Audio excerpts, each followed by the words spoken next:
It matters. The caucus is down the road. The Romney campaign thinks in that environment it will be more organized. You'll also see more spending. So for the sake of argument, I'm going to give him that state and remember it going forward.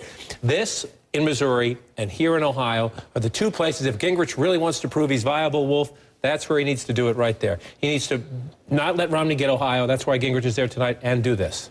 All right, John, fascinating stuff. Ron Paul is speaking now in Minnesota. I want to hear what he's saying. Thank you. Sounds like there are plenty of friends of freedom in this audience. I'm delighted to be here. Thank you for inviting me and permitting me to come and visit. There's an important election going on, as you know, and I feel like I'm very honored that I can come and visit with you before this election occurs. But most people know a lot about me. I thought I would start off by saying a few things that a lot of people don't know. One is I'm an OB doctor. I've delivered about 4,000 babies over about a 30-year medical practice.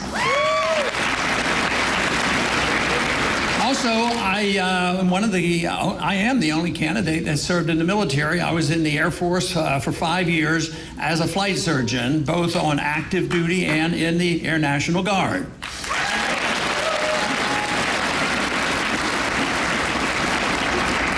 But I want to briefly, in the short period of time I have, is to go over, in general, the platform that I've been running on. And I've been campaigning, of course, for what I call the cause of liberty for a long time. I got involved in politics in the 1970s because I believed we were embarking on something that would lead to an economic disaster. And that was the destruction of our currency. It was back then that we lost our last link of our dollar to gold. And the predictions then, which have been carried out, the predictions would be that it would lead to printing too much money, spending too much money, running up too much debt, having an entitlement system that was out of control, and also a foreign policy that would lead us to do more things overseas than we should be doing.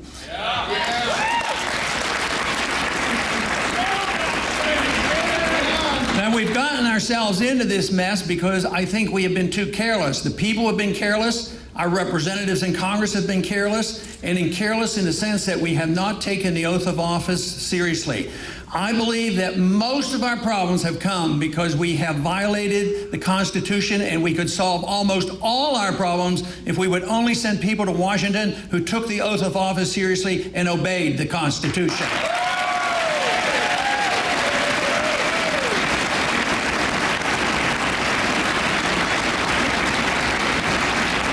Our deficit is over $1 trillion every year, $1.5 trillion a year. Now, there's no serious attempt in Washington, and quite frankly, if you listen to the other candidates, there's no serious attempt to cut spending. I believe if you want to get our house in order, our country back on track again, we have to cut spending, so I have proposed to cut $1 trillion out of the budget in 1 year.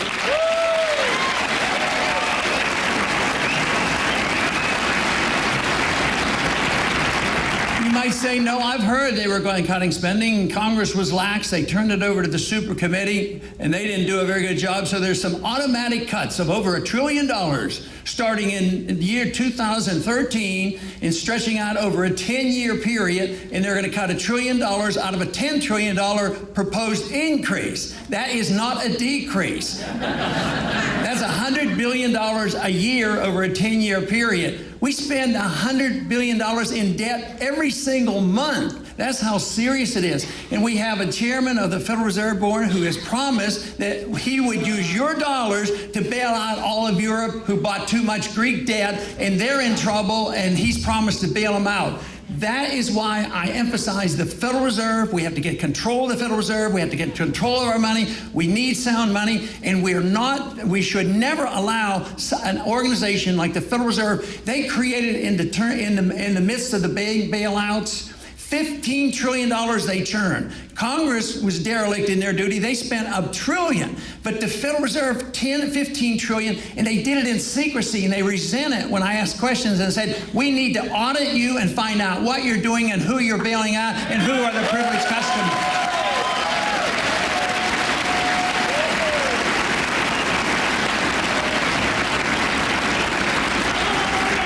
This is certainly where we've made a lot of progress in bringing attention to the American people the seriousness of the monetary system.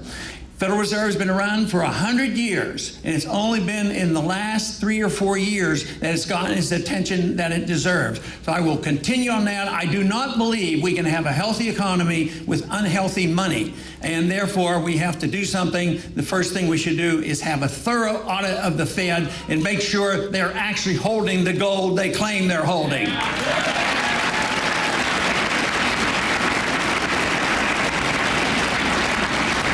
But the reason the Federal Reserve is so important is it generates big government. The bigger the government, the smaller our liberties. Our government is way too big. That is why I believe that we're at a point now where our liberties have been severely eroded, and we need to curtail that trend.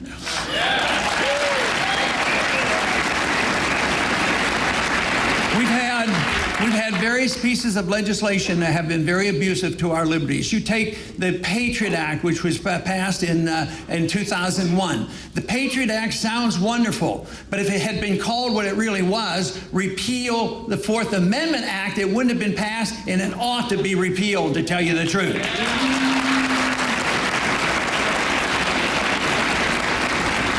Just recently, the National Defense Authorization Act was passed. Buried in that provision was a very, very serious provision that gives the president now the authority to use the Army to arrest any American citizen, deny him a trial, deny him a lawyer, and put him in prison indefinitely. That is not what America is all about. We're going to break away briefly from Ron Paul. I want to go to Stillwater, Minnesota right now. The caucus is underway. David Mattingly, we see people mulling around. What's going on? Wolf, remember that gymnasium full of people just a minute ago? Well, they've all cleared out. They're breaking up into their smaller groups now.